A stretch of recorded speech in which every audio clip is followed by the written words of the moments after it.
So welcome, Metaverse community. I'm taking a friend Maya here through just a basic onboarding to do with NFTs and wherever that leads. Could be crypto, could be DeFi, whatever happens. But we thought it would be cool to record this and share it as some free content because I know there's a lot of people interested at the moment. The market has had a pullback, so things are generally cheaper, or things that were once one ETH and are still one ETH. That means something different now, rather than $4,000. It's now $2,000 something. So yeah, I hope this is useful. But I'll be pretty much just tending to Maya and your questions. So yeah, this is us. Yeah, tell me and I'll try. It's really hard when it's recording. I always feel this like presenter mode come on. So I'm going to try and shake that off and just be normal. Yeah, tell me like what NFTs, crypto, like what's going to be most useful? More so NFTs. I'd still call myself a newbie in both spaces. However, I have had some Roscoe, who's a friend of ours, some Roscoe downloads around crypto, where Awesome. NFTs I'm feeling real new, real fresh. And NFTs excite me both as a creator and an investor. And the pieces I've heard shared about there and what that's expanded really excites me. I know crypto also has that possibility around financial freedom and the blockchain and the little pieces that I know. So I'm just throwing some jargon. However, yeah, currently really excited by NFTs. So that's the main trajectory. Yeah, let's do it. There's a few things that I'd like to start with. I think one of the things is like you rock up in the middle of the day. Look, I want to check on my portfolio, whatever it is I want to see, or you've got some money. Cool. I want to see what I can go into. Like what tools would you go to sort of gauge the industry? So I'll show you sort of how I would on a daily basis sort of check what's going on in NFT land. But maybe to start at the very beginning, what an NFT is could be helpful. I'm not sure. Do you know what non-fungible token is? Like technically what it looks like when you lift up the hood? I remember reading the definition and it's just eluded me. So obviously it hasn't fully penetrated yet. I remember reading about non-fungible. Is it that it's not attached to something physical? No, because it can be definitely attributed to something physical. No, fungible just means sort of tradable and with equal value. That's right. So non-fungible is like it's a unique asset. So the analogy often given is if I've got $5 and you've got $5 and we swap, it's the same thing. It's $5. Or if you've got $10 and I've got two fives, we swap, it's the same thing. So it's kind of like interchangeable. Whereas in the case of, I don't know, baseball collector cards, for example, which could start off fungible where they print X number of them, but usually they'll have a limited number as well. But it really becomes non-fungible when the superstar signs it. And it's like, oh my God, it's a collectible. Like no other card has that signature on it. So it's very unique. And in the world of NFTs, the main sort of aspects are that it's got a point of authorship. So like you created the artwork or it's your song or it's your house, whatever you attach the NFT to. And then it has this open ledger, like an open book of transactions of who you then sell it to. So it's like, oh yeah, Maya sold her album, whatever it is, to Atlas. And then it shows that I'm now the owner. So that's kind of like the main function of it is like, where did it come from? Where did it go? Who's it with now? And that can also have a lot of use with things like political votes, medical records, logging logistics of like transport systems and, car parts going from one part of the country to the other. So yeah, NFTs are going to be used for all kinds of things. But I think that obviously the art world has, taken it and run with it, and everyone kind of is collecting these little creatures and things like that. So it's a good way for people to get used to dealing with NFTs. But yeah, the NFTs themselves can be a lot of different things. But essentially that's what non-fungible is. And I think particularly for creatives, when I show people what the actual NFT itself is, like I'll take you through that now. It's like a little party trick showing the Beeple NFT. It really makes it less intimidating because you realize that your traditional art form, as long as it can be digitized, like if you can take a photo of your painting or scan it, if you can make a song in MP3, you can make a video, whatever it is, that can totally be an NFT. So it's not like you have to like technologize your art or learn how to code in order to make NFTs. It's really just pointing to a file that holds your digital artwork. And that I think frees creatives up to go like, oh, cool, I can do anything. And then just point a token at it and it's now an NFT, which is the case. So this will make more sense, I guess, when I show you the things. So let me do a screen share here.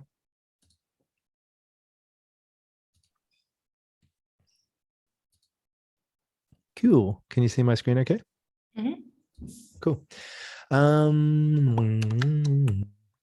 Actually, the POAP, that's another thing that you might hear, not often, but sometimes. The POAP is proof of attendance protocol, which is a little bit like an NFT as well, but those are more kind of like proof that you showed up to a particular thing. If you're at an event, you can get a POAP, and there's a whole app which can hold it. But by and large, when people are trading things, we're talking more about non-fungible tokens.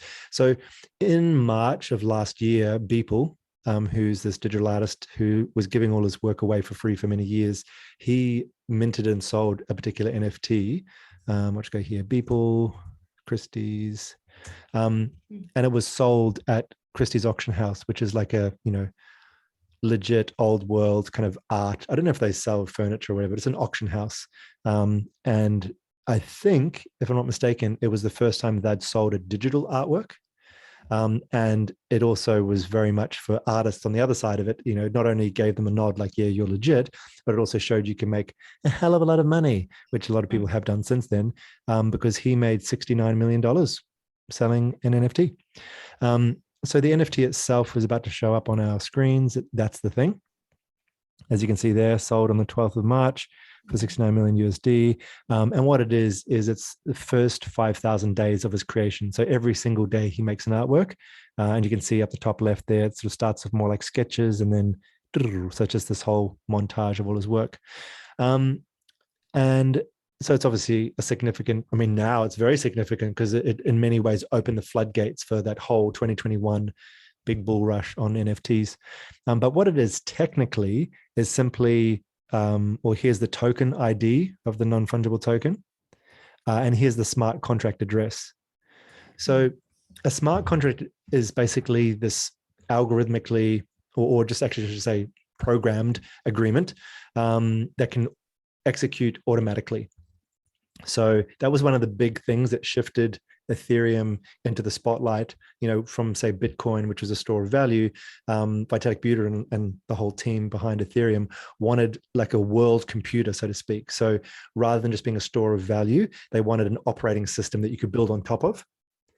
And that's what Ethereum is. So when we talk about blockchains, you can have a thing called layer one blockchain, which is what Ethereum is. So if you think of like Windows operating system or Apple operating system, it's like the base layer and you can build things on top of it. For example, like Uniswap, which is a place you can swap your coins. That's a DApp or decentralized app on top of the operating system of Ethereum. That making sense? Mm-hmm. Awesome. So yeah, the smart contract was this revolution, and it existed elsewhere, but Vitalik wanted to bring it to his blockchain. And essentially it means that we can agree, cool, like for example, we have a bet on a sports event. I say, cool, if this basketball team wins, I'll give you $5. If the other one wins, you give me it. And then we agree that we both sign that smart contract. And then it can go and get that data off chain from some news site. And then depending on, it's like a conditional statement of programming, depending on this or that, the money will either go to you or I. And so we kind of like agree that it'll be taken from our wallets and that sort of thing. So that's what these smart contracts are. And they can do anything really, because it's a bit of code. So you can make it do all kinds of things. But to look at what this thing is here, so this is obviously just a JPEG, like any website, that's all it is there. But if I get that smart contract address and then go and look at it let me go back. I don't like where I am. How do I get out of here? No, close. I'll take that smart contract address. And this is one of the cool things about blockchain is you can view everything, which is Etherscan. So yeah, I'll paste that in here. And that's going to go and bring up the contract for me to look at. And so there is their contract, click on that. And then I want to read the contract. If you want to look at the basic code, this is also kind of useful. That is literally the bit of code behind the NFT. It's coded in a language called Solidity, which is the Ethereum coding language. And yeah, that's it. It's not that you don't necessarily want to put that on your wall. It's just basically saying, whatever it is, this is the owner. In this case, you do that. And it's just basically what the smart contract will execute upon. So that's really, the non-fungible token. But then when we actually go to the token number, the URI, if I read the contract, it's thinking, then I basically need to put in this actual token ID, which is 40913. I'll just take a copy of that and refresh this, taking a while to think. So I'll go down to token URI. So this is basically like they've taken segments, or all that code I showed you, they've kind of like broken it up into headlines to make it easier to read. So I'm just basically going to look at that 40913, and then it gives me a address to go check out on IPFS, which is Interplanetary File System. So that's kind of where we leave the blockchain. So that's the only thing you own when you own an NFT, is you own that bit of code, and you own, in that code, it will update to say that, Maya is now the owner of this thing. So it's attributed to you, and it gives you the power. And then when it comes to the metaverse, that's when it unlocks the utility. So for sure, anyone can sort of download, right click save, as they say, but it's verifiable on chain that you are the owner, and therefore I'll invite you to the party, or I'll let you into the music event, or I'll give you access to whatever it is, So I'll send you the money in my will, whatever it is. So you'll get that because you are the legitimized holder of that, or at least your wallet is verified as holding it. So let's continue off now. So we're leaving the blockchain. I've got that URL to paste in. Just go here, probably just delete it. So it's Cloudflare, interplanetary file system, interplanetary. So I think I just go like this, enter that. Cool. So that takes me to like an intermediate file, which is just metadata, and if you're used to any kind of HTML websites, they've often got this text which explains certain characteristics or qualities, features of the site. So here, Beeple has written, I made a picture from start to finish every single day from the 1st of May 2007 to January 7th, 2001. This is every motherfucking one of those pictures. So that's what they wrote there. And then the image URL, meaning like the address to check out the image, is just here, looking more familiar, HTTPS. So I'm just going to copy and paste that.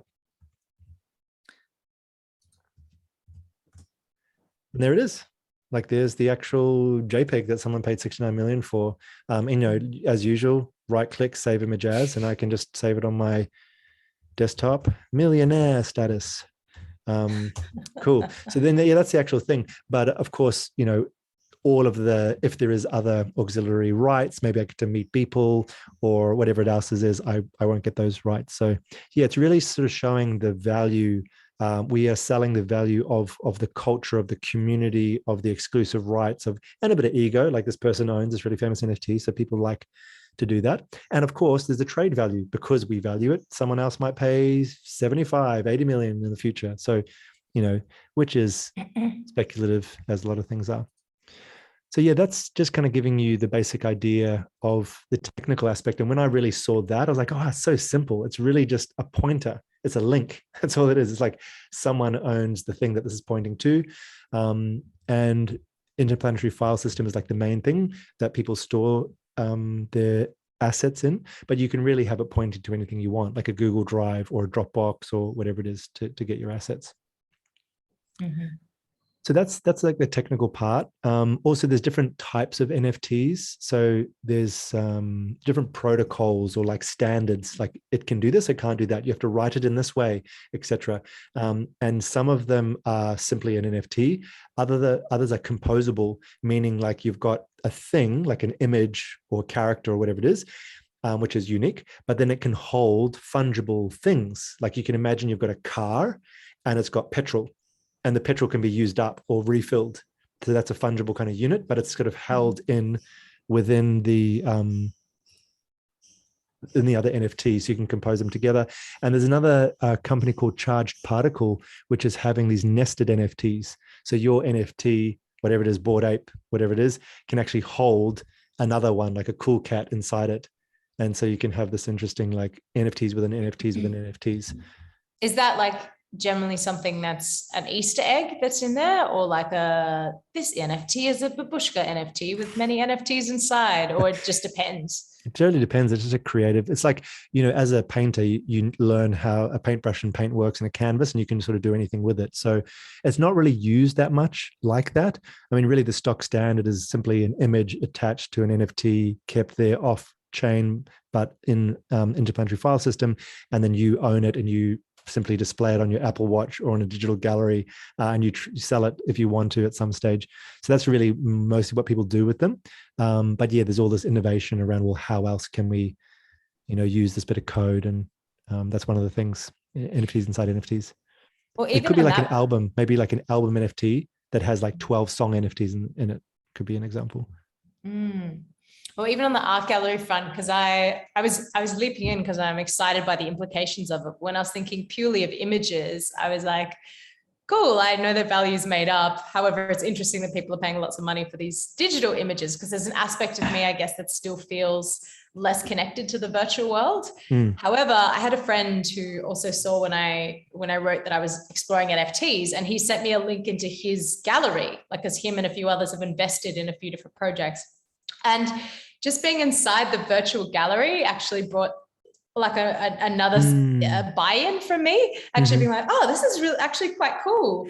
And it's got me thinking about like virtual real estate a fair bit, and like people wanting to own bits of virtual real estate as we step into kind of reframing reality in so many new ways. So that was just something cool for me. I was like, oh, I get kind of like why you'd want to have pictures inside your gallery, as opposed to like, oh, I've got a little file on my computer, which to me felt a bit disconnected. So I'm wondering, I've been picking up little pieces from things that you've written. I'm wondering around implications of NFTs in terms of the metaverse or what people are building, because I have so little time on the mat with that. However, I've just seen little pieces and I'm curious about that. Totally. Yeah. I mean, exactly as you said, land is a massive thing. I'll show you a game, one called Wilder World, which I think is executing really well on that. And essentially what it's doing is it's enabling people to own assets separate to the container or the silo of the game itself. And that's exciting because, a sword that you get in one game can be used in another game. If a company closes down, you can still have your asset. You can have an economy based on staking, on rent, on other players using your bit of land and giving you rent. So there's also different, talking about NFTs within NFTs, the metaverse of this particular game called Wilder World. You can see my screen here. Cool. So this is a game. I'm not sure which game engine they're building on. I think it's Unreal, which is a normal kind of video game engine. But then all you need to do is be able to connect up to your wallet to verify that you're the holder of a particular thing. And in this case, those particular things could be like this car. So imagine like GTA, but you own the car and you can sell the car. And then when you rock up in an open field and you connect your wallet, all of a sudden you can bring a car on because you're the holder of the space. Also, how people love to dress up their avatars, and Fortnite was huge about that, people buying skins and stuff like that. So these pair of shoes and many other kicks can be also bought and sold as NFTs and attached to your avatar, and you just look cool. There's also space, talking about land and real estate. There's cribs. So yeah, you can wheels, kicks, cribs. Loving the language. Yeah, real street. And then land. And then you've got guilds to play in. So there's also another whole production studio called Gala Games. So we'll just check out them. And for example, I'm not sure if it'll remember me. Do you remember me? Oh no, maybe not. Let's have a login. We've got it automatic. I'm not a robot. Oh, this crosswalks. So are these sorts of games like all pay to play, and then once you're in, you can create NFTs in it, or the game intrinsically holds them, or people can create them outside of and bring them in? Like, what's that aspect both. of it? I mean, everything you said there, yes. I'm just going to continue. I think I probably have to look at my phone. Yep, one-time authentication code. So basically, yeah, all of those things, you can make NFTs within some games. You can definitely bring NFTs from outside of certain games. You can do that, like a platform like Sandbox, which I can show you. and the Webiverse. Sorry, let me just get this code. Where are we? We're in Gala. Cool. And also even just displaying NFTs is also useful just for the aesthetics of it. So this is Gala Games that we're logging into. They have a few different games where you can be making, yay, leveled up. Yay. They make me feel happy. There's a game called Legacy. So we can visit this. And let's just have a quick look at this screen sharing. I might go screen sharing advanced. Let's have a look here. Share sound. Tell me if you can hear.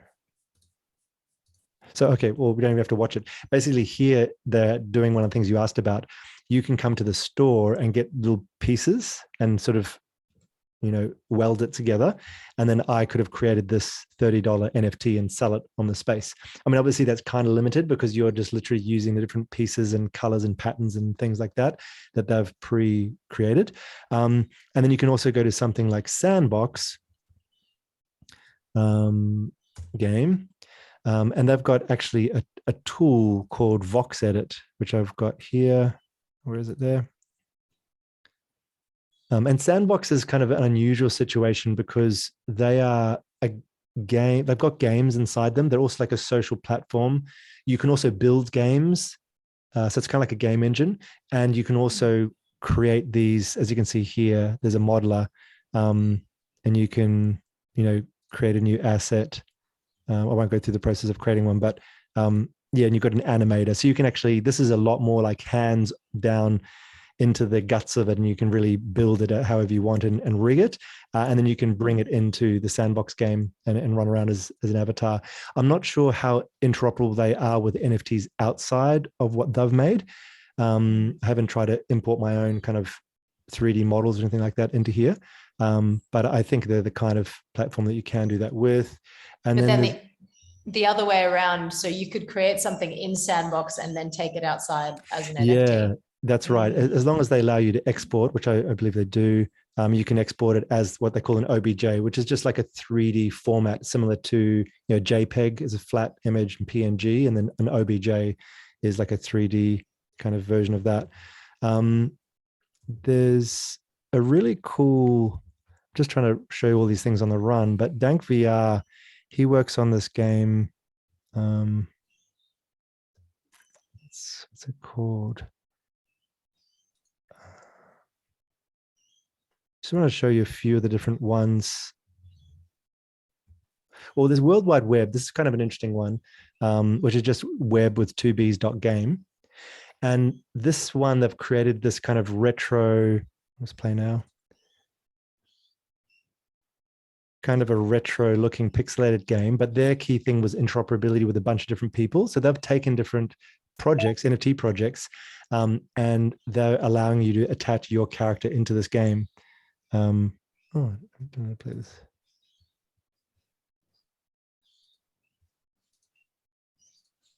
I don't want you to sit here and watch me play a whole game. I'm hoping, okay, here. So down here, what's this bag? Inventory. What's this? Connect. Cool. So also, I just want to also note that I have a wallet connected. Cool. A burner wallet and a vault wallet. So the one that I just connected there is the burner one where I don't have like heaps of my NFTs in it. So I'd recommend you do that as well. Have one, and also the way that I juggle between it is I have different accounts. And someone was asking about this today. I'll show it here. Where I just use Chrome. So I can go here to say this browser here, and that's got a different MetaMask wallet attached to it. So I'll log in, and it's really easy to do that. You simply just go to metamask.io.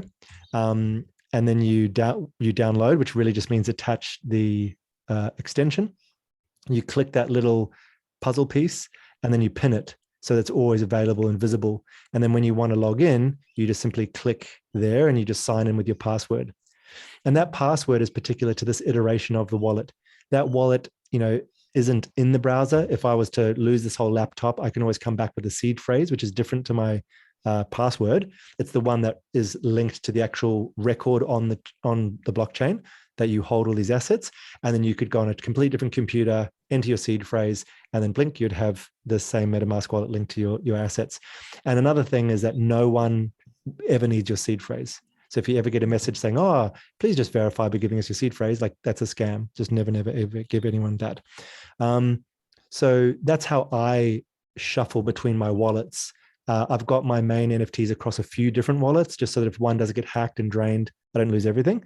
And then I've got my burner wallet, which is this one here that I've just connected here, where I will mint from different websites. And because essentially when you're minting, you're signing a contract, a smart contract, and you're not necessarily reading all of the details of what that means. So you don't know if it means give me an NFT or if it means you've got no access to my wallet, do what you want.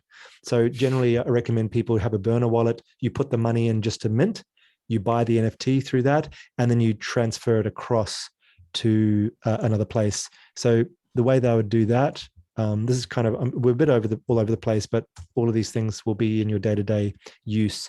So often people will buy and sell through the main Ethereum marketplace called OpenSea. There's another one called Looks Rare, which is starting to challenge it because there's a few complaints about OpenSea. But for now, we'll just talk about this one.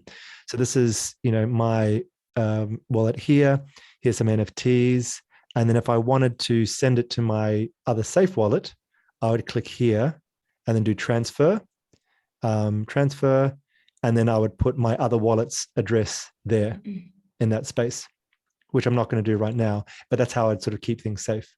So currently it would stay on this website, right? It would just be transferred amongst the wallets. So this is just showing you all of them, but you could transfer the wallet that it's in, or are these all held currently on OpenSea? This whole website is OpenSea. So everything you see here is OpenSea NFT projects.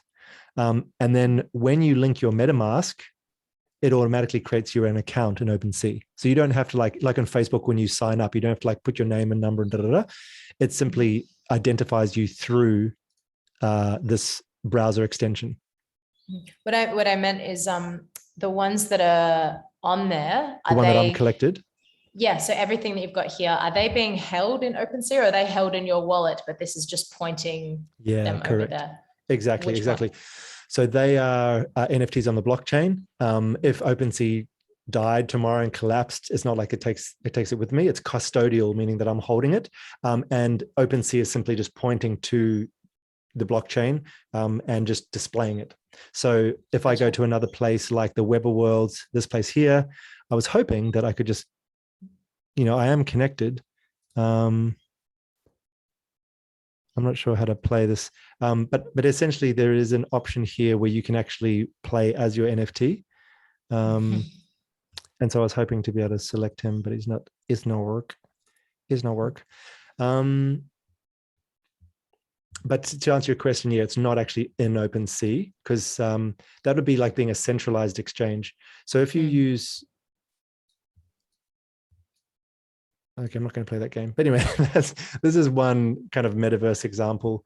And then imagine if this character, like if I could connect my wallet like I did, and I could bring out a sword or bring out a face mask or whatever it is that I'm owning. And that's kind of the way that people will start to more and more use NFTs in the metaverse. But then that same NFT can be displayed on any kind of other space. So if that Webverse that I was just in, or if we went to Sandbox or Decentraland or whatever it is, and if they had a gallery, then you would be able to display that NFT simply by, connecting your wallet and sort of showing it. Could you speak me through something I've been curious about? And I feel like I have somewhat of a grasp of it, but I'd love to hear it from the bottom, from the start, is the minting process. And also, like, one of your NFTs there said pre-reveal. So is that just my limited understanding is kind of like you buy into a project, but you don't know exactly what you're going to get from the end of it. So I have two questions there. One, is that what that means? And two, how do you decide which projects you're going to support? Cool. So when you're minting, you will usually have all of the artwork done. Sometimes it's algorithmically mixed and combined. Like some people really do it on chain. So there's certain NFTs which are made code wise, or they're generative art, meaning like it's a bit of code that will actually make it bespoke for you. There's a marketplace called Art Blocks where the artists actually are coders.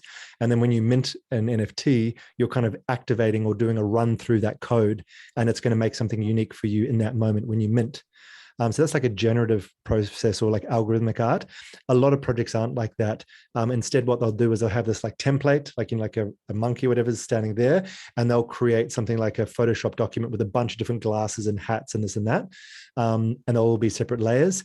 And then you'll have a bit of code, which you can get from like somewhere like GitHub, or if you've got a developer, and then they will randomly assign like purple hat, blue glasses, green hat, white glasses, whatever it is. So they'll know what the art is, but they won't know that an NFT number 1 is that, and NFT number 2 is that, because usually what they'll do is have something like a spreadsheet with all the different artworks names, and the numbers will be randomly sort of assigned and sorted at minting time. Minting really means you're kind of instantiating or creating, you're making that token on the blockchain. And so then boom, it's like kind of like born at that time. And then the pre-reveal is when it's kind of like a bit of a mystery box thing where they'll have like a bit of art that everyone gets assigned. And then at some stage, they will then connect up the unique JPEG image that correlates to that number when you mint it. And then they'll kind of push that out, and the metadata will update. And then boom, boom, all of the different unique items will be shown. And so, yeah, as far as the way that works in trade, you're right. You don't know what you're going to get. And then people who are flipping will all be flipping for X amount. So usually you'll have to get on like an early access list, and then they'll let you mint before the public does. And so you get in, or sometimes there's a public mint, and it's usually something like, I don't know, it can vary 0.02 or 0.1 or something like that ETH. And then immediately on the resale, they'll try and flip it for a bit more. Unusual, but often people will start to flip for less. I got no idea why you do that. It's just like I minted and I sell it for like $50 less straight away. I don't know why they do that, but there must be some technique for that, or reason for that. But generally you would think that you'd be buying at mint time, pre-reveal, people are flipping. It's like a mystery box. I'm just going to pay, I don't know, whatever it is for that, maybe, 0.2, 0.3, 0.4 ETH. And then at reveal time, then you kind of actually see what you're going to get. And you can also sometimes search the rarity. And only 1% of NFTs has that particular characteristic. So it's really valuable, or mine's are common. So it suddenly sort of creates this split and variety in the pricing.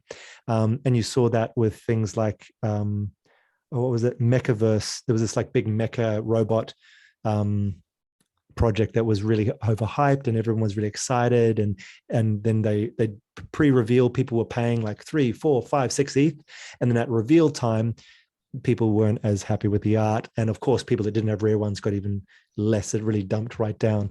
So yeah, there's a lot of hype about pre-reveal. And for me, unless I was going to flip, if I was going to flip and I saw there's a lot of hype, the touch points I'd look at would be Twitter and Discord. So I'd go to Twitter, see what people are saying about it, see how many followers they've got, look at their roadmap. Often they'll keep that either on their website or on the Discord. Then I'd navigate through the Discord. I'd see how engaged they are, how many people on the Discord, but even that can be fake. They can sort of use bots and stuff to up their numbers. How many interactions, how much conversation. And then also when you're on Twitter long enough, you start to follow influencers and people that are in the know. And if they're kind of like talking about it, or if they are following. So also looking who is following them on Twitter is another big thing that I'd look at. And then I would just sort of get the general sentiment, because that's kind of like a fundamental that you're looking at when you're analyzing, is just the psychology of the community around it. But that's not how I personally like to buy NFTs. That's just someone that wants to flip early and take a chance. And there is also massive gain there, because you might invest like, 0.02 or 0.001 or whatever it is at mint time in 10 or 12 projects. And then, maybe 2 or 3 of them 10x, or go up quickly immediately after sale. And so you've made your money there. So that's a real kind of like day trader mentality of just like buy, flip, buy, flip. The way I like to do it is that you might call it like a momentum trader, where when you see things start to pick up, you've seen that they're legitimate. They've done a successful launch. They're engaging in their community. There's some favorable results. The community itself are hyping it. They're spreading the word. Some influencers start to get interested. They're having some good collaborations with other things. You'll see them. So, for example, Smilesverse is a good example of that, which I can go over and show you. Just so I know, I've stopped sharing my screen now, haven't I? Mm-hmm. Okay, cool. Yeah, let's go to Twitter. I'll start sharing in a second.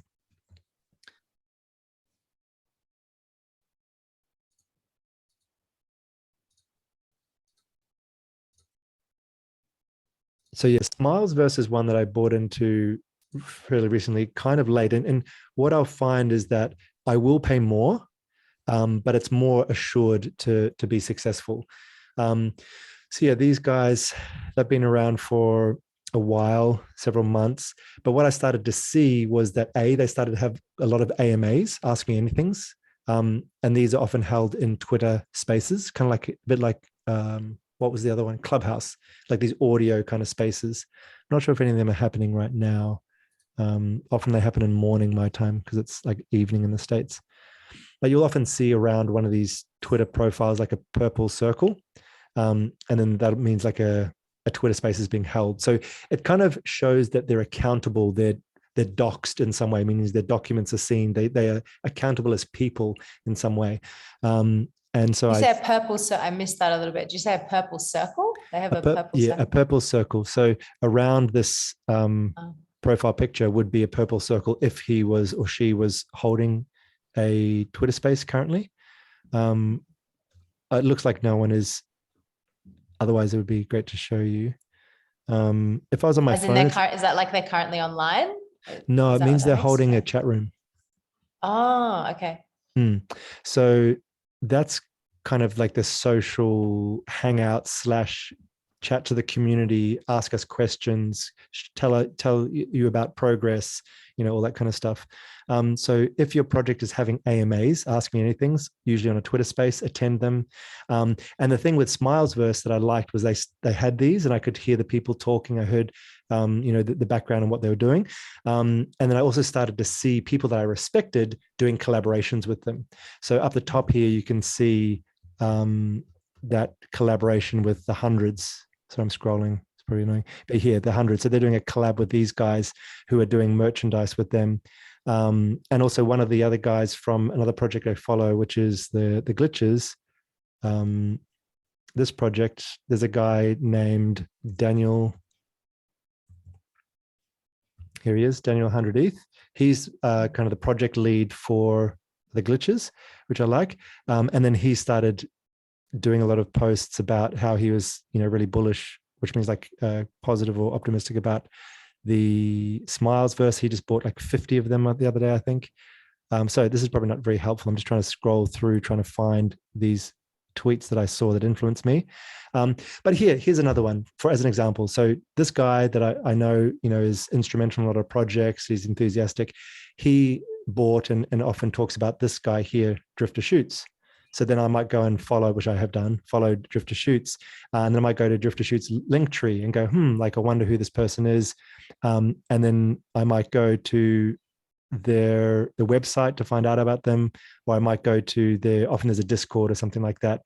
So it's really kind of like hunting and following, who's doing what. You might, for example, want to search in Twitter the name. So I'll just go Smiles with 3 S's verse.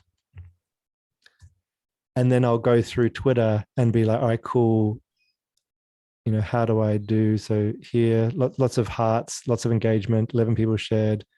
Just put Smiles to perspective. It's been 3 months and already they have the following collabs. They're with Coinbase, Time Magazine, I think it's Timepieces, Hundreds, and Atom Bomb, Amazing 3 with 3 artists. Boom. So you've kind of got this thing. All I did there was I searched the name, and you've already got people kind of giving you updates about how they're doing and what things they've done, etc. Or you might find the inverse, where it's like, oh, don't do this, it's a rug pull. Rug pull is where it's basically a rug pulled out from under you. It's a scam and everyone leaves with the money. So you just get kind of like the word on the street, and you start to see the influences you trust and what how people are feeling. Obviously these people are printing things out, and there's all this excitement around this project. So I bought into that one quite late. I don't know how much they were minted for. It's probably something around I don't know, 0.02, and it quickly came up to like 0.1, 0.2. By the time I got in, it was like 0.6. So, that's fair way in. But I was really confident that there was a lot of activity. Also, how industrious are the team? Are they continuing to do improvements? That's one thing I like about the Glitches project, is that they created their own marketplace. They're actually donating money to a charity, helping diverse population and people that don't have access to education, all that kind of stuff. They're doing great collaborations. The Glitches also had this one thing where there was things called Ether Towers, where certain number of holders got a tower in the metaverse because you were a glitch holder. So I just saw how hard they were working. Once you sell out at mint or afterwards, that's only the beginning of the journey. Like, are the developers and the team going to keep on creating opportunities? Because that's the reason that a project will have value long term, and people will keep on wanting to buy in, and therefore the floor price, which means like the lowest price of an NFT, will stay up. But if you just go dead and you stop developing and you stop putting energy in, there's no value in it, because that's what people are really buying. They want to be part of a community where they get their hand held a bit. They get some alpha, which is like, information ahead of the other groups, like secret leaks of what's hot, what's coming. And you get some whitelist, or early access list privileges, where because of a collaboration, you get in early on another mint, so it's like all of these benefits for being a part of it. So when I saw that industrious work happening in that project, I bought in. And then when I saw that same project recommending and collaborating with another project, I'm like, oh, cool. Who's, what's happening over here? And that's the same thing that happened with the Cake Tapes project, which I just bought into, because they're working with a guy called Food Masku, who does these photos of him making masks out of food. And I've like seen that guy talking on Twitter Spaces. I know he's there for the community. It's not just a quick financial rug pull. And he's part of a collective called WTF is Happening. And they've got a few projects under them. So it's really kind of getting to know the scene and what's going to have some kind of legitimacy. So that's kind of like the on the ground, grassroots whisper approach. The more technical analysis kind of approach, I'll show you now as well, which is when you can use a few tools to look at how things are moving. So one popular one is called Icy Tools. And that's how you can track kind of the activity of something, or how things are moving in trading. So for example, here it's showing the 7-day volume with this little sketch here. It shows you the floor price. So these killer GF, oh, it's just suddenly flipped. But that the lowest one is 2 ETH. The lowest floor price of this one is 0.06 ETH. The average price, it also tells you the volume, like how much is being traded, and the number of sales. So that's kind of, even if you just go through this once a day or and even just look at it, go, okay, cool, Punk Force, what's that? The other one that I use, I don't actually use IC Tools that much, but it is a popular tool. I like this one, Crypto Slam.io. Similar kind of functionality, but I'm just a little bit more used to it. So, and it always asks the wallet, which I don't do. So the collections of Bored Apes, in the last 24 hours, it sold $13 million worth, over 43 buyers. And then it was one in second place, had 7,000 buyers to do even less money. But you can kind of get an idea. And this is where you'll see like the big projects like CryptoPunks, CloneX, Mutinate, Art Blocks is the one I was telling you about before with the generative art, code-based. You've got Axie Infinity, which is like the biggest play-to-earn game. And Axie Infinity, all of the characters are NFTs. Have you heard of Axie Infinity? Mm-mm. Okay, cool. And so this price in it that's towards NFTs that are owned by that project or generated by that project. Yeah, correctly. So they've got a collection of NFTs, and then 16,000 people have gone and purchased one of their NFTs, and the total amount that is added up to is $2 million. And so if you were, so when you're gauging the price of, like, let's say you hold an NFT, because that individual NFT, you wouldn't be aware of the value going up. You would just be monitoring other NFTs from the same project or of an akin to know kind of what yours is worth. Is that right? Or are you monitoring yours, where yours is sitting financially? Does that make sense? I mean, the price of your individual NFT is dictated by two things, really. Just how much you love it, really, and if it looks good to you, and you want to charge 0.2 or you want to charge 0.5, are you willing to let go of it for 0.02? If you are, cool, you can do that. There's nothing telling you it's worth X amount. The other second part, which does influence that, is rarity. Not all projects have rarity, but if they do, they'll often have some kind of ranking system. And then because people are collectors, like you collect basketball cards, Pokemon cards, whatever it is, people know, oh, cool, let's go check rarity. Oh, the first 100 are going to be the most expensive. So some people don't know that, and they might sell a really rare one. And that's when they call sniping. It's when like you get a really good one because you see it, people don't know how much it's worth. It's like if you go to a garage sale, you might sell an antique for like $50 and it's worth 5,000. So that's the kind of rarity aspect. But other than that, it's really an individual decision basis. And that's why it can be really frustrating when you buy into a project and people start to undercut each other, because that drops the floor price and it makes it feel like the project is starting to sink, and then people don't want to buy in and people won't pay what it's really worth. And so it's really dictated by the community, which is why sometimes when projects really try and get a real community drive together, they say, cool, when you buy, when you mint, don't sell for less than like half an ETH or an ETH. And so as a group, it's like the market, normal economics. You can literally dictate how much something's worth. If everyone, all 10,000 owners or 5,000 or however big the project is, all said, we're not going to sell for less than that, that's the value of the project. And then, of course, you have to have other people wanting to buy in as well, which usually comes from time, or if there's a lot of buzz from respectable projects. Like if a Bored Ape Yacht Club holder or the general community start to recommend or prompt or buy in, because people watch wallets as well. They'll watch influential wallets, they'll watch whale wallets, whales being people with a lot of money that can shift a lot. They might come in and sweep the floor, meaning they buy all the cheapest ones. And they go, whoa, someone just went and bought like 20. Or people might go in through by characteristic, like, oh, the gold skin ones or the ones with the crown. And someone suddenly buys all of those. Oh, wow, gold crowns. Yeah, that's, I want one of those too. So there's a lot of psychology kind of involved. But really what you're going to do is you're going to watch the momentum of the average price that people are paying. Don't always look at the floor, because the floor might be low, but the general trade, the average price might be a bit higher. And that's the general kind of money that's actually how it's valued. Another really key thing to look at it, another key thing to look at is learning English on the run, is the number of offers. So if we go to OpenSea, for example, and then we may as well go to the top. Let's just go to Bored Ape.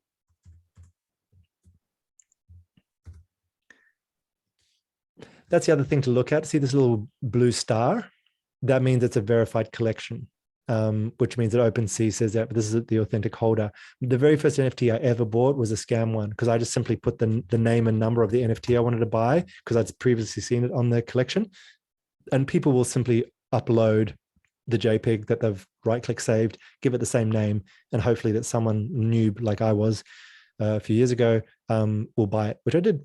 So yeah, it's a very scammy kind of place. But generally, the way I would always recommend going to OpenSea would be through Twitter. So I always recommend people go to the actual authentic site. This has got 28,000 people following, and you can fake that too. So you've always got to be like questioning, but after a while, I'm following it. I know this is the legit one. So I'll come back here, and then the OpenSea link is right here. And that's the way I'll validate that it's the correct one. This will take me through to their collection. And then you've got two different things you'll see: a pink Ethereum symbol, which says WETH or wrapped ETH, and then the black one, which is ETH. So this one here is not currently for sale openly, like it's not got like a buy now offer, but you can put a bid on it if you want. So if I wanted to come here and do that, I could say place a bid, and I could put whatever it is. This one currently has an offer for 0.9 WETH. And that simply means that it's on Polygon. So it's a wrapped ETH. All that means is that it's kind of correlating to a piece of Ethereum, like 0.9 ETH, but it's on another chain. And so it's kind of like me having a value on one chain and promising. It's like a promissory note on another chain, and it's linked to. So I can't use my Ethereum. That's kind of like locks it away, but I can use my wrapped Ethereum on Polygon, which is kind of pegged to or leveraged off the value of that Ethereum. So there's these two blockchains that are involved in OpenSea. And the good thing about this is with Polygon is that you're not going to have the huge gas fees. So a gas fee is basically paying someone to validate the transaction. And that's, a little bit about like blockchain transactions and validation. Yeah. Yeah, cool. About the gas fees. Yeah, exactly. So that's, I guess, why one of the reasons they do that is because you can do all of these other activities on Polygon rather than actually doing the purchase transaction. So those are the two types of listings you'll see on OpenSea. And if you're like me and you really want to get in now and don't want to see if they accept your offer, I click the filter buy now. And that's going to take all the ones that are not currently listed for sale away and only show me the ones that are actually listed. So I can right now for 1.3 ETH, I can actually buy that. Buy now, boom, mine. And that's the lowest price. Well done. They've brought it back up to 1.3. So I bought mine at 0.6. So that's, if I flipped it now, that's double price. But so it's kind of worth it. Like I did wait to see if it was, had good momentum, good traction. And by the time I bought, I was confident that was like a legit project. It's also been a fairly good time recently because the market has sort of had a pullback. And so people, want to do something fun, buy NFTs, or maybe consider themselves storing their value in NFTs. I don't know, but it has been quite a big boom at the beginning of this year. So yeah, that's what I just want to show you the difference there. And you can also search differently. Like for example, I go high to low, which just showed me the most expensive ones, obviously. Recently sold. So that'll also give you an idea of like someone just paid 2 ETH for that, 1.79. And you can also see that if you go to activity. So that's another really good vital sign of the project is going, oh, wow, okay, cool. Wow, look at this. There's lots of value and it's going up and up and up. So, it's gone from 0.4, 0.5, 0.8. The average price has gone up and up that people are selling. So this is what you might see. You might see it back in the day, it was kind of low. Then there was this ramp up, a lot of confidence in it. You might have started to buy in there. But particularly with a second, like this has had weeks and weeks and weeks of consolidation, chance for people to hear about it, to want to buy the floor, et cetera, et cetera, et cetera. And so around here, when you start to see it pick up to kind of an all-time high or it's getting the momentum, that might be a good time. That's when I would personally start to buy in after it's proved itself, it's consolidated, the team hasn't gone anywhere, it's got really good favorable word of mouth, looks like they've got future. And then you feel the general frenzy of FOMO. It's like, oh my God, we're going to miss out. This thing's going to go to the moon. And when you start to feel that, but they also do say something, which is buy the rumors, sell the news. So you don't want to be too late because sometimes when the news hits, when the big announcement comes, or just after the release, things can then crash because then that's when the more experienced traders start selling to take off at the top because you want to, take some profits on the way up. So yeah, it's a game. It's fun. It's like any kind of economics. But anyway, point being, this tab here, which is on OpenSea, items shows me the NFTs. Activity shows me all the sales that are happening. And as you can say, 15 minutes ago, an hour ago, 2 hours ago, 3 hours ago, 4 hours ago, boom, boom, boom, boom, boom, boom, boom, boom. So people are very happy. Well, this person paid 3 ETH for that. So that really shows you the confidence in the project, and that it's like, there's plenty of demand in the market. So are these ones that are for sale, are they directly from the project or are some of them from people that have bought the NFT and are now reselling? Would it still show up on? All reselling, yeah. Resell. Yeah. So it still shows up on the company's page, like the creators page. Exactly. When you're reselling. Yeah, it does. The collector. So generally the way it happens is they'll have like a separate website where they'll be minting. And like I said, always collect a burner wallet because you don't know who they are, what they're doing. I mean, OpenSea is obviously, accountable. So I'll connect all my wallets to OpenSea, but I'll only connect my burner wallet to their separate website where they mint. Yeah. And that minting sometimes takes minutes if it's really popular, sometimes takes weeks if it's not popular. You can also just sell like one of ones. One of the projects that I'm helping out with, Ethereum Party, he's listing them as he goes. So he hasn't like necessarily sold out, but each time he makes one, he'll put it up here for sale. But generally, let's talk about the usual behavior, just to make it simple, is they will have a separate mint website. People will go and buy the entire amount of it, whatever that is, like 5,000, 10,000 of them. Then they consider themselves sold out. But that doesn't mean you can't get them. It just means now it's available for secondary resale. That secondary resale can be done on a lot of different marketplaces and touch points.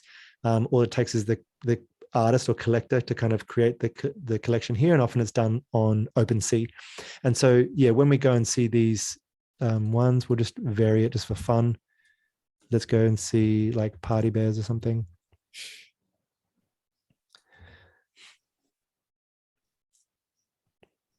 So all of these are still authentic. You know, it's a verified, validated project. They're all still of the original project, but all of these are owned by an individual holder and therefore resale on this marketplace. And then when I buy, if I buy, which I will, with this particular project, I'll tell you a little bit about in a second, a percentage of that of royalties goes to the original project, usually between 5 to 10%, which they decide when they mint it as part of the smart contract. They designate how much that is. So your 5 to 10% will go to the original project holder, creator, and then the rest will go to the person who just sold it to me. So if you were to, so that's kind of where I've got a scope of different decision-making modes of why to invest in a certain project. But beyond the certain project, do you have any sort of decision-making that you enter into for specific NFTs? So you're saying, cool, I want a party bear. Do you then just go based on the feel of the party bear or the look of the party bear or the cool. Perceived value of what you think others would perceive as value of the party bear? All of the above, yeah. All your questions are just yeses, just everything you said. So yeah, I would approach it from a few different ways. I have a thing I call literacy through exposure. So if I get used to a new project, I will usually filter at low to high. I'm not always going to go for the highest one. There might be a particular quality that you really like. So for example, yeah, there's a few different approaches. Like I love that party bear's mohawk, you know, like a little blue mohawk. Exactly. And it's not always, it doesn't always make sense. I'll show you. So I'll show you some examples of what I mean. There's a few I want to show you. So glitches, for example. I'm just shilling all the projects I like, but you know. So this project doesn't have heaps of traction, got a fairly low floor price, 0.04.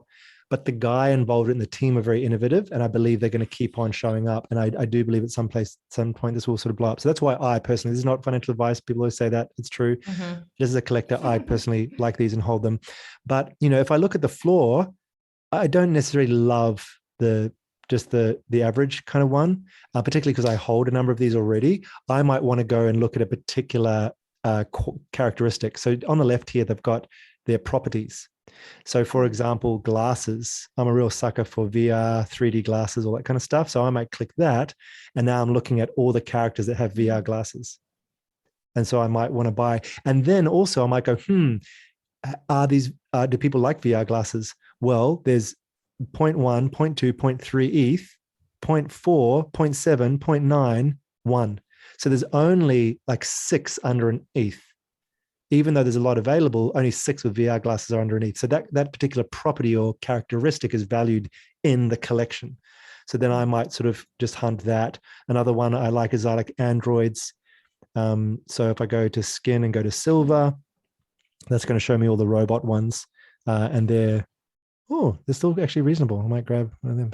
But anyway, yeah, they get pretty expensive pretty quickly with the android. So that's one way you could do it, is just think of memes or tropes that exist in the space. For example, beanies often get, these orange beanies often get become quite expensive pretty quickly. And you'll see this across a lot of different projects, a lot of different art styles.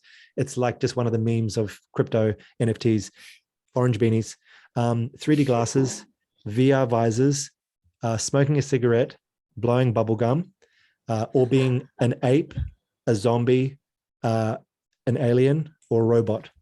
So those things are usually like the rare kind of sought after ones. So because you know the psychology of the scene, you know that people are going to be willing to pay more, and probably the project will also make them more scarce because that's, you know, a special feature of them. But even if they're not, if they're more common, you know that generally people will probably want to buy those things. So yeah, that's kind of one of the reasons, or one of the ways you do that. Another one that you could do would be to look at something like a rarity website. So I hope internet remembers it. Rare. There we go. Awesome. Perfect. That's exactly what I wanted to see. Another project that I really love is Mutant Punk City. The reason I love it is because I'm part of the Discord. I mean, the art itself reminds me of kind of like a mutant ape, like as in like a Bored Apes, mutant ape yacht club. Also reminds me a little bit of like the 80s kind of like Garbage Pail Gang, all that kind of thing. So this project here, also floor is only 0.05. So it's still really affordable to get in comparative to a lot of NFTs. And also the developers are building a whole world. So I might go to something like Discord here, and I will go to, where's their thing? Here they are, Mutant Punk City. So I'll go and join their Discord. I'll see how many people there are. Go to their roadmap as well, and the roadmap will generally have. Let's scroll up. Well, this is actually not a very good roadmap at all. But anyway, they've gone, cool. We're going to do this step, then we're going to do this step, then we're going to do this step. So just some kind of goal. That doesn't mean they're going to do it, but when they start to deliver on their roadmap, it sort of shows some credibility. And then you also just have a look at Mutant News, what their updates are. These guys have the larva, which are like these little baby kind of ones. So that kind of breeding mechanism, having an airdrop, which means you get a free delivery into your wallet because you're a holder of other ones. Sometimes you'll get like a partner or a pet or something, a baby or something like that. I had these Yetis and I got like a baby Yeti, or Luna Bull from Terra. I got a baby bull because I was a holder, so like there's, and then you can sell that baby on the market, which is not good behavior to encourage. But yeah, they do that. Not good behavior. Selling babies on the market, yeah. Don't endorse that. And then they've got this 3D world, so they're actually starting to plan a metaverse world and building it out. So, and same thing with Galactic Punks. This one here, they're already showing a bunch of their builds in is it Sandbox? I can't actually remember. So yeah, seeing progress, anything that plugs directly into the metaverse, because it's still unique, is going to start to have value. And I think within a year or two, that's going to be very common as well. So you've always got to distinguish, what's hot, what's good. But at the moment, if anyone is legitimately building any kind of three-dimensional web metaverse space that you can rock up and act as your avatar in, that's still cutting edge. So that kind of makes me bullish on a project. So if I am wanting this project now, yep, I like Mutant Punks, like the art style, still seems affordable. They're active developers. Then I might go to something like raritysniper.com, and the link I got through their Discord, so I know it's the authentic one. Then I can start looking at sort of what's rare, what's hot. But as you can see, like the art is pretty the same for all of them. They're all kind of fruity, funky, warped, apocalyptic kind of thing. So in this case, I'm not really like this one here. Let's check this one here. Someone is selling that for 4 ETH. But then if I was to go to, I'm just navigating the tabs. If I was going to Mutant Punk City on OpenSea to see the lowest price, buy now, filter by low to high. Like these ones look the same to me. And it's like 0.06 of an ETH as opposed to 4 ETH. That one actually looks exactly the same to me. This one here. So there, I can buy this one here for 0.06, or I can buy this one here for 4 ETH. So obviously in this case, it's really just a matter of its rarity score, which is brought about because its body is old zombie, which only 0.8 of them have. So those kind of rarity facets will put its rank up. In this case, it's got rank 60. So that's something you can do if you're a real trader. I will sometimes come to something like this and then scroll down and just be hunting for something that's fairly high up, but decently priced. So this one here, for example, I've actually looked at that one before. This one says buy 0. I think there's probably something wrong there. I don't know why that is 0. You might actually buy that for 0. Maybe they're having it available to a particular buyer or something. But this is a good example. So all these ones that don't have a price are not listed. So you would have to go and put an offer in WETH, and they may or may not accept. Whereas this one I can buy right now for 0.6 ETH for a rank of 92. So it's in the top 100. And I've actually looked at that one before, and I think I will get that So don't buy it. You can do it if you want, but anyway, so that's something I'd do is kind of scroll through here and look, once again, silliness, 420, yay, weed time. They'll just do stuff like that because they basically don't want to sell it, or 1 million ETH or whatever it is. But 27 ETH, 2 ETH, as you can see, it's so subjective as to what these things will be priced at, 469, whatever it is. But as you can see, that one there that I mentioned, yeah, really good pickup. If you believe in this project and the rarity means anything, this project might go to zero, and it doesn't matter if you've got the best one there is, it's still not going to be worth anything. But if you've got confidence in the project, that's kind of another way to judge which one you might want to get. And so something landed for me like 10 minutes ago. I think you just clarified it then. So if what project were we in then? The first one we looked at, and you were showing how to place a bid. That means someone's got that and they haven't listed it. So a collector, is that the right term? Collector has bought it and they haven't listed it, but you can still place a bid. And so that person could wake up and see, oh, there's a bid there. Do I want to sell it for that? No, I'm going to keep holding it. So you can have bids placed on something that you hold even when you don't have it up for sale. So that's a cool part, because I guess a distinction would be, generally, if an art piece isn't in an art gallery or up for art auction, the person just has the thing. But a distinction here is that can always be available, and you can always know that people are offering you for it even when you're not selling it. So that's really cool. Exactly. Yeah. So you get updated, notified is the word I was looking for. You'll be notified to the email address that you have attached to your OpenSea account. So when you log in with your MetaMask, it creates this profile automatically. You'll click a little, I'll show you. You'll click a little cog to the side. Well, I'm already connected. So yeah, if I go to my profile, go to settings, and I need a sign that I am okay to do that. And then I can update the name. I can put my email address here, whatever it is. And that sort of identifies me. And you can be anonymous. You can call yourself whatever you want. But I've linked up my stuff here. And that way, yeah, people can contact me, through Twitter if they want to put an offer on it, or they can simply put an auction offer, put a bid on it. And then I'll be sent an email saying you've now received a bid for X, Y, and Z. And then I can choose to accept it if I want. And then it'll, I'll receive that money and it'll go to them, or I can just ignore it. One of the key things to be aware of as well is if you list for a certain sales price, you've really got to make sure that you cancel. I don't know the specifics of this. I haven't been fallen victim to this, but sometimes you think you've unlisted it and it can still go for that early price. So for example, you might be part of a project early and list it for say 0.2 ETH.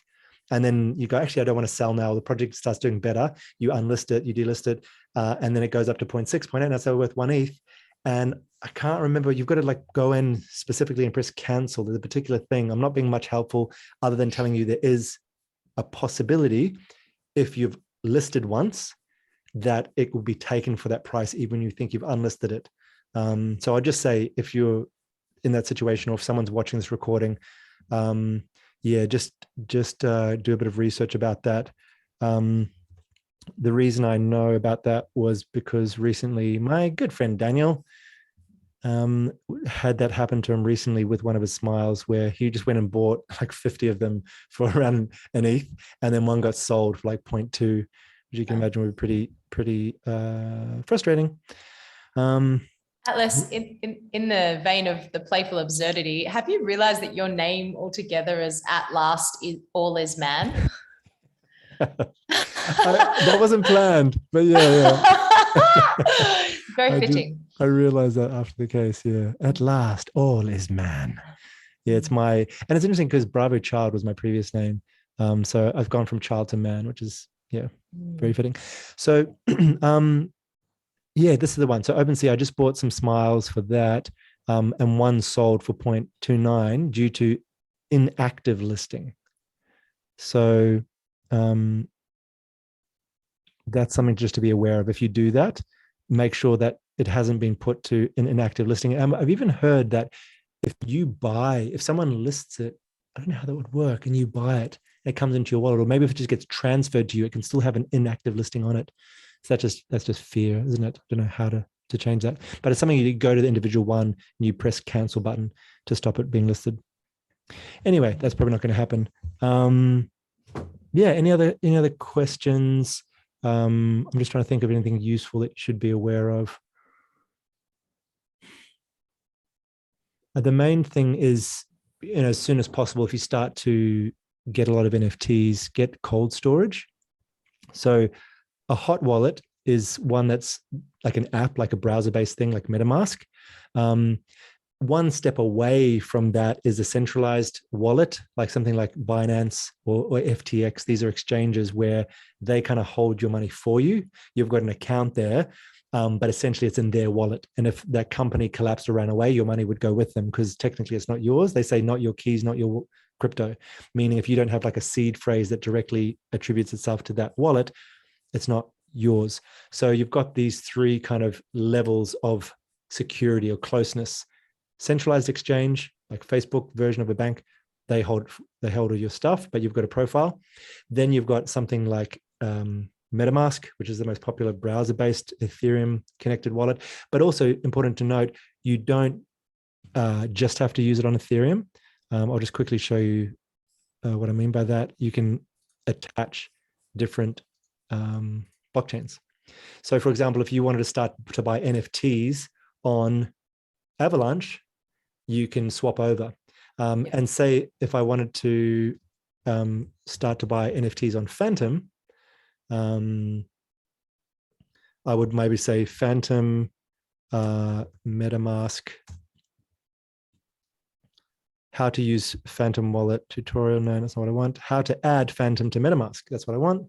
So I'd make sure that the website itself seemed legitimate. I'd probably actually want to go to the actual Phantom website itself rather than go to this one, but I'll just show you the details that you'd be entering in. This is more of like an advanced player sort of thing. But say if I was like, cool, I really believe in Phantom. I don't want to pay all the gas fees of Ethereum. I want to start to get some NFTs there. I would go here to my MetaMask wallet. I'd go to my account and I'd say, was it? Account details? No. Is it here? Point the flock. No. Is it here? No. Well, this is not it. There we go. Add network. That was easier than I thought. So this drop down here shows all the networks you're connected to. And then I would simply say add network. And then I would get all the details from this website here. And I'd add the network name, the URL, the chain ID, the symbol, and the block explorer. So I'd put all those in there and I'd say save. And then when I go back to my wallet, it would then be an option in the drop-down menu here. And then, so for example, right now, if I look, and this sometimes scares people because they send money to their wallet on the wrong chain and it's like, it doesn't seem to appear. So for example, I could go to my assets and I've got some Ethereum, there's Gala, and I've got 2 Liquidities and a few other things. But if I sent something like a Binance, like BNB or something like that, Binance coin, it might not show up here. And I was like, oh, where did it go? Is it invisible? But it just means that I have to go now to the smart chain. And now, oh, look, 0.02 BNB. I've got that there. So it's the same wallet address, like OX2 blah, blah, blah, blah. But I can't see it if I'm on the wrong chain. Yeah. So that's something to be aware of. And so this is a hot wallet. So it's essentially connected to the browser. It's just software based. There's the 2 passwords you could call. Password 1 is just this iteration of it.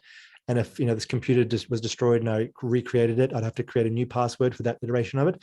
But the seed phrase or the recovery phrase is it's usually like 15 to 20 words, like wall, cactus, matchstick, whatever it is. And you write those things down. Don't keep it digitally, like don't keep it on your Google Drive or copy it in your phone. Actually write it down on a bit of paper or something that people can't hack or get access to remotely. And ideally never type it in, because if there's a key logger virus, then they can actually log which keys you're typing in. So the ideal way for me that I would want to keep a MetaMask wallet that I keep as my vault would be I'd instantiate one, as in I go to metamask.io,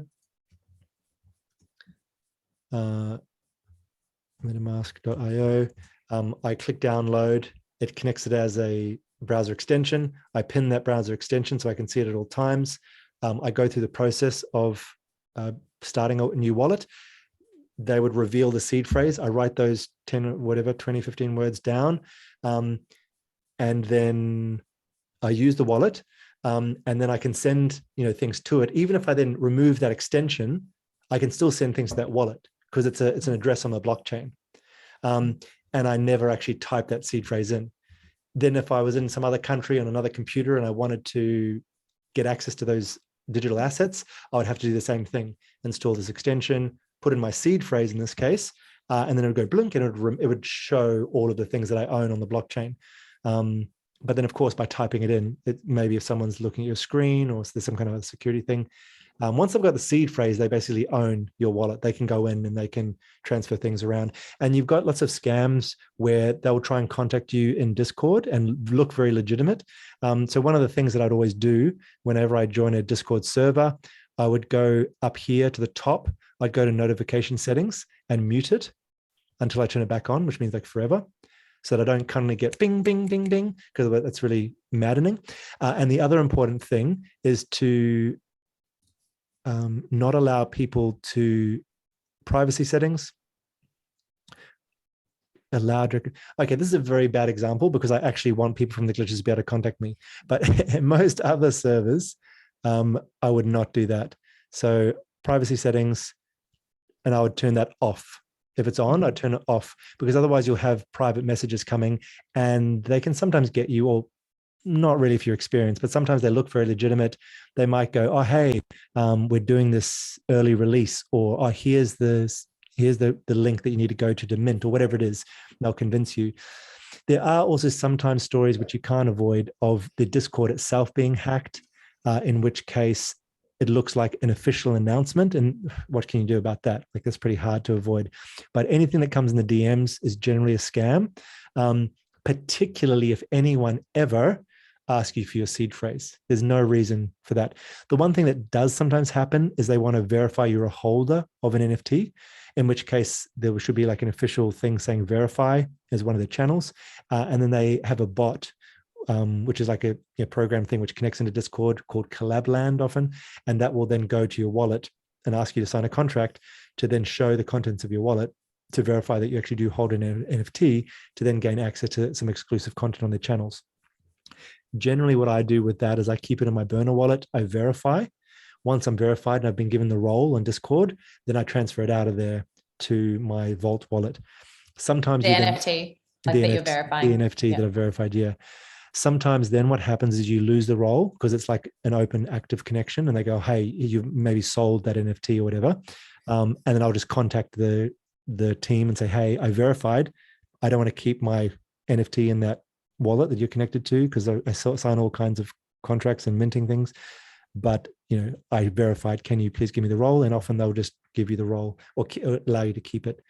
It is a conundrum. Like, this is where we start to get into cold wallet storage, which makes it a lot more safe.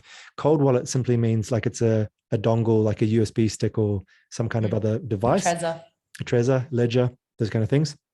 And then that has to actually be logged in and connected in order for that transaction to go. So even if someone does manage to hack your hot wallet, they're not going to be able to transfer NFTs or money out of it.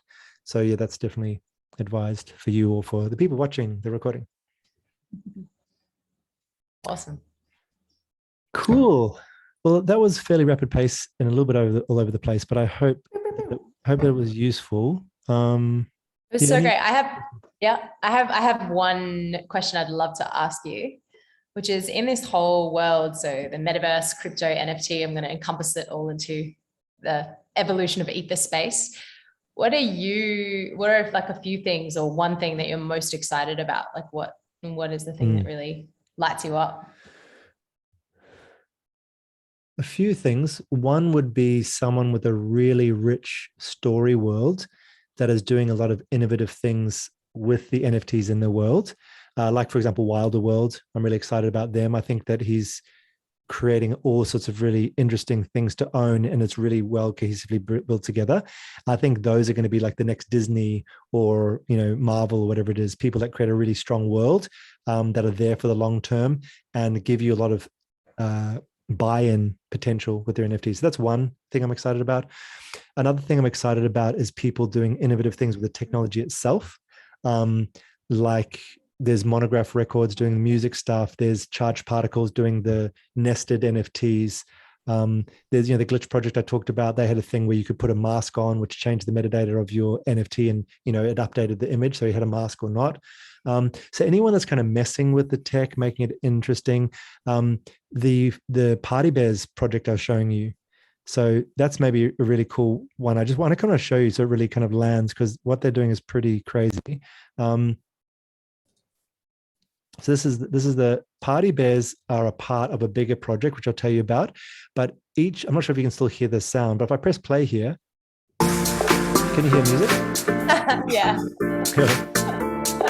So that each bear has its own track. So by holding a bear, you're actually a DJ in a world, and I'm not quite sure how they're going to utilize the music, but I assume that you're going to be able to remix or maybe make songs with it or something like that. But that's not where it ends. This is part of a bigger world called Fluff. Is it one F? Fluff World. Here it is. So Fluff World thingies. Check this out, right? These are AI spiders that make their own art. So this character creates art. They do painting pictures based on AI. Do they do different ones every time, or like each of them do one? That's another thing. I think these ones just do one, but there's another thing. I can maybe show you here.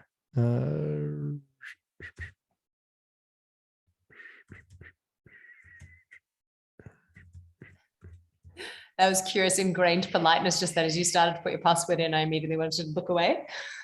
Oh, we're in the virtual world now.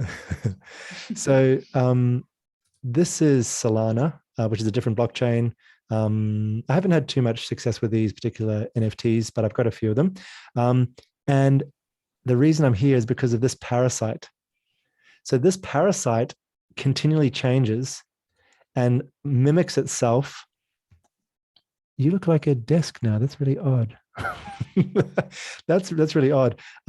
Usually that parasite looks, maybe it's kind of looking like the Soul Yeti. That's really strange. That looks so specifically like a desk. But basically it's an AI thing which draws visual features. Like sometimes it looks purple and starry. Other times it looks shiny like this robot. Does a bunch of different things. So that is something that constantly updates. It got dropped to my wallet. So this will also sometimes happen, right? Is that you go to your wallet and you'll see a new NFT, often in the hidden space.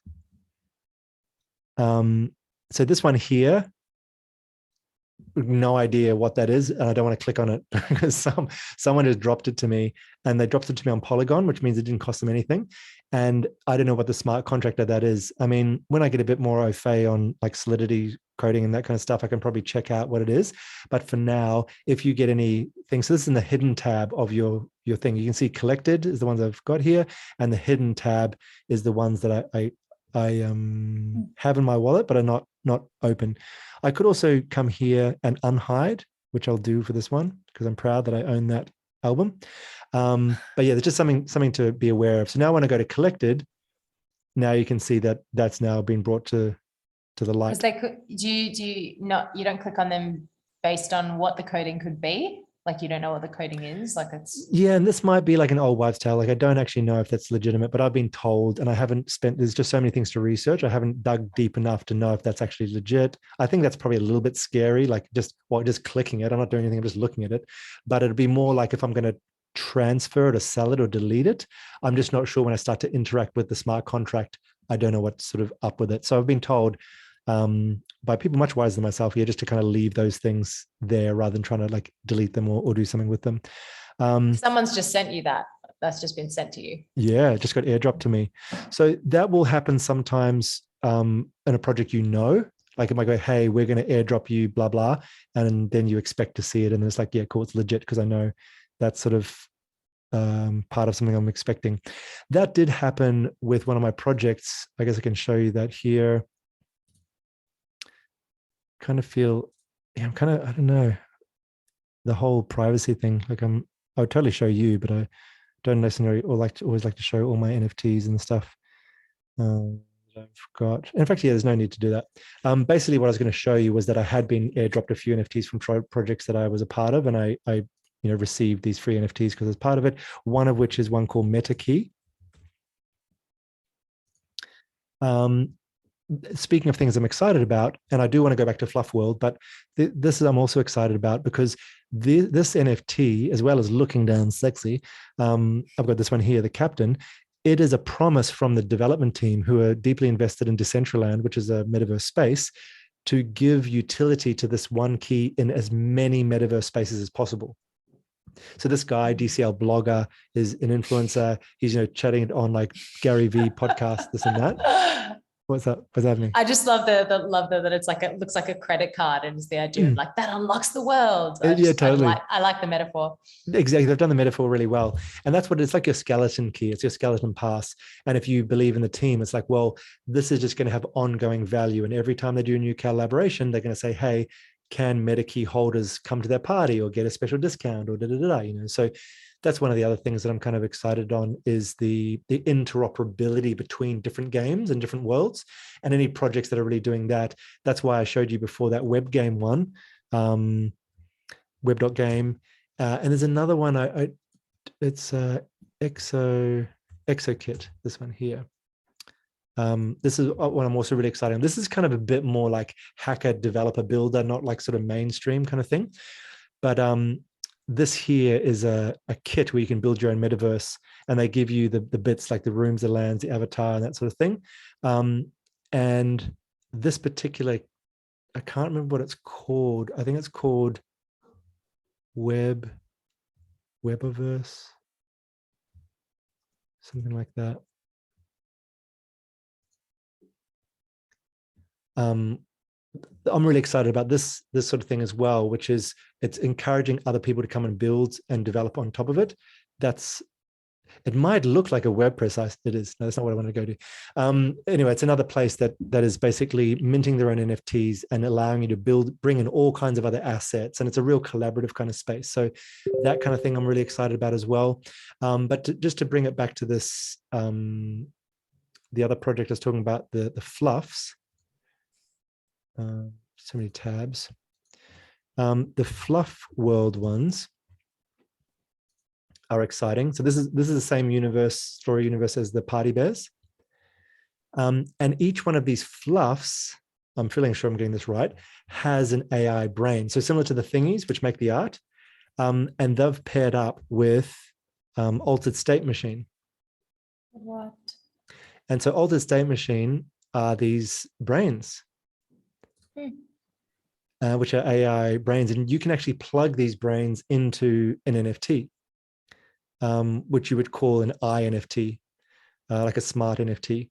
And my future vision for how this, well, it's not really playing. It's rather black mind, dark void mind. Anyway, they are kind of they are animated. Not sure what it's going to show. Oh, there we go. Cool.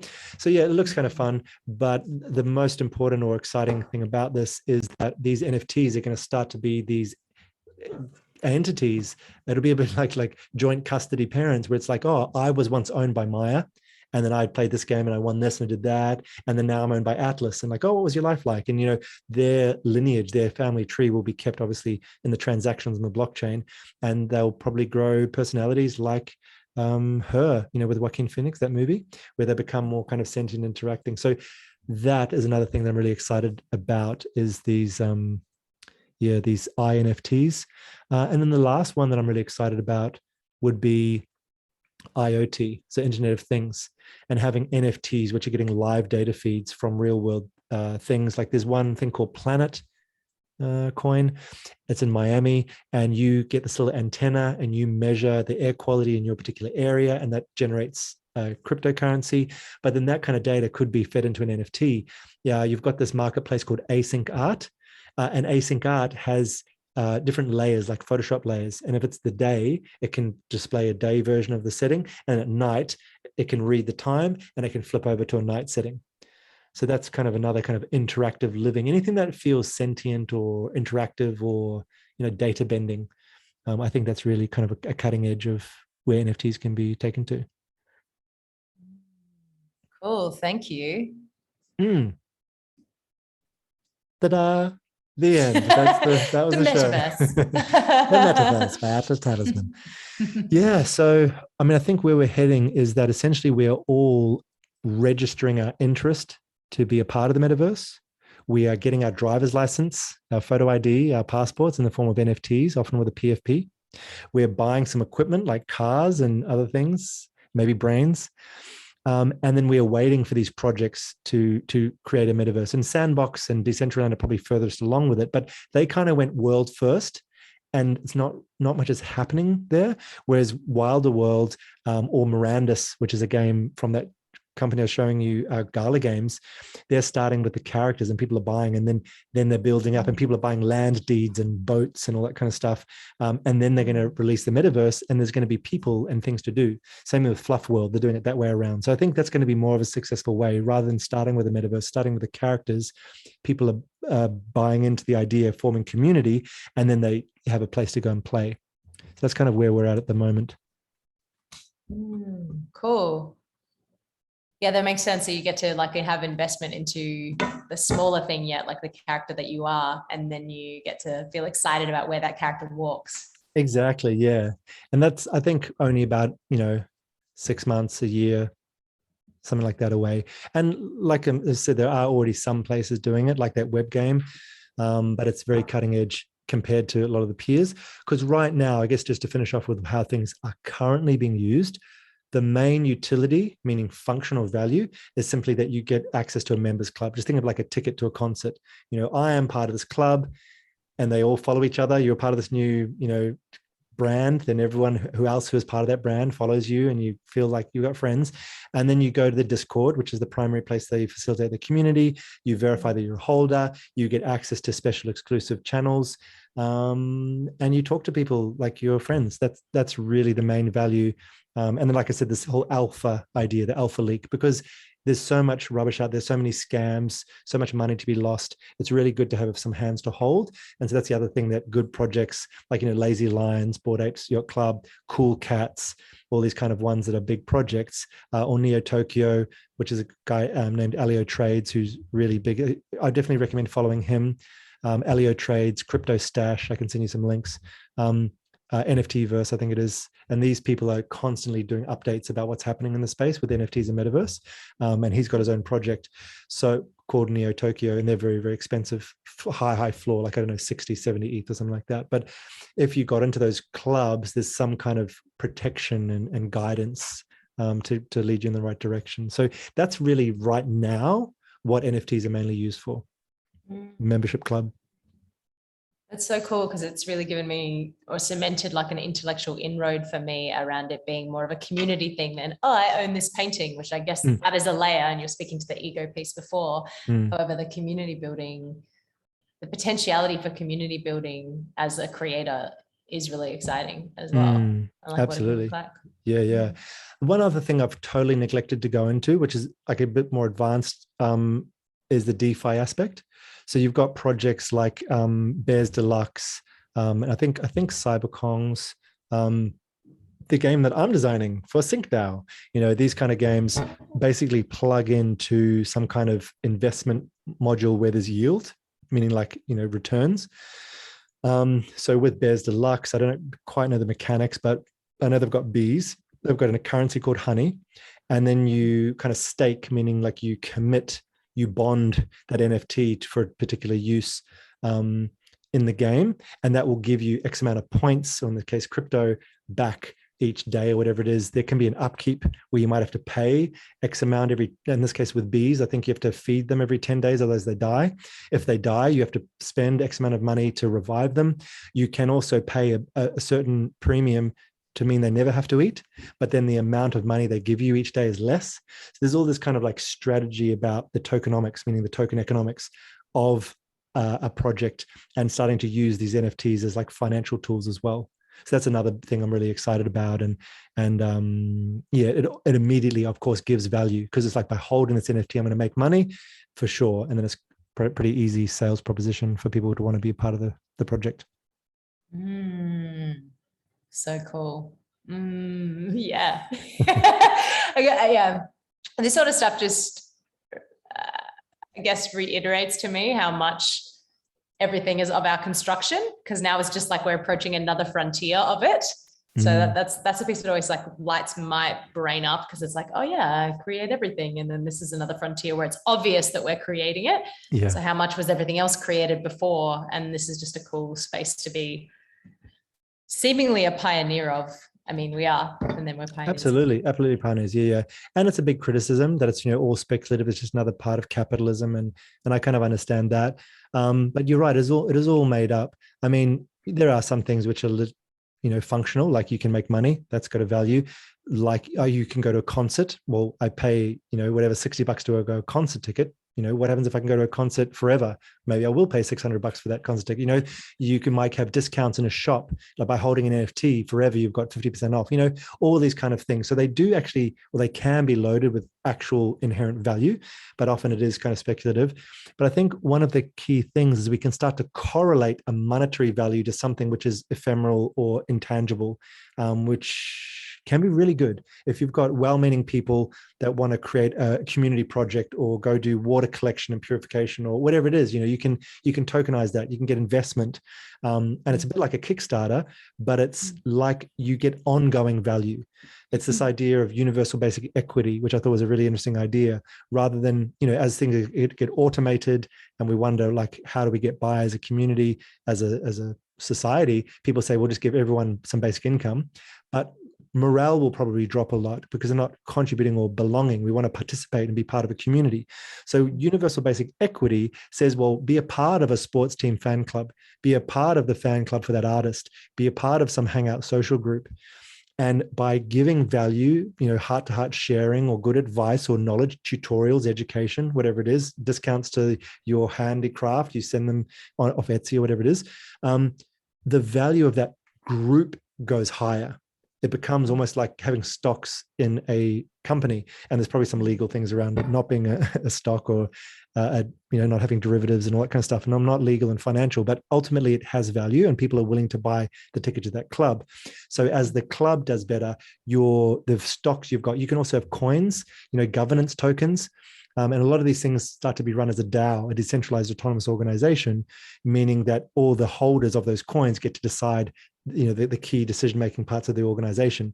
So if you've got those governance tokens, the value of that goes up if the project goes up, and so your wealth goes up. And so it's this really cool thing where you can simply be paid or have value, or have collateral to put a loan, to get a loan on, based on your participation in society, having fun, being a nice human being, all these kind of things, which has always been a point of injustice for me. Is like, a lot of people do a lot of great things and never get paid for it, or they put so much heart into their community, or they do freebies, or they work in a thing they don't want to ask money for. It could be artistic or spiritual, but there's so much contribution. And in the natural system, all of that giving does receive in a symbiotic way. But human beings constructed this really isolated, silo-based economy where you can be paid, thousands of dollars an hour to be an accountant or a lawyer, and then you can work, and fight for the forest and then get nothing. It's just this weird human construct. So that's kind of the point. And I'm kind of semi-talking to you, but also semi-talking to all the people watching the recording, to fight for the idea of, like, it's not just a capitalistic instrument.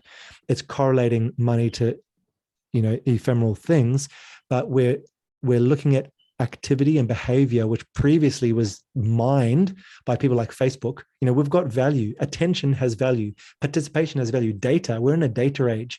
Photos of my face, my kids, my food has value to corporations and big whatever it is, for whatever uses, not just for manipulative sales and marketing and politics, also just for understanding how we're moving and behaving as a species. And I think we're now opening it up, saying, like, all the money that bankers used to make behind the scenes from our money, we now make through decentralized finance.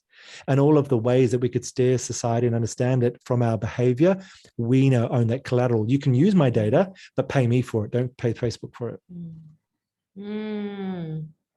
Yeah, I love it, because it's putting the power back into community and creativity as the currency, like what can most immediately become the inroad to currency. Exactly, yeah. And I think artists will lead the way, because artists are the translators.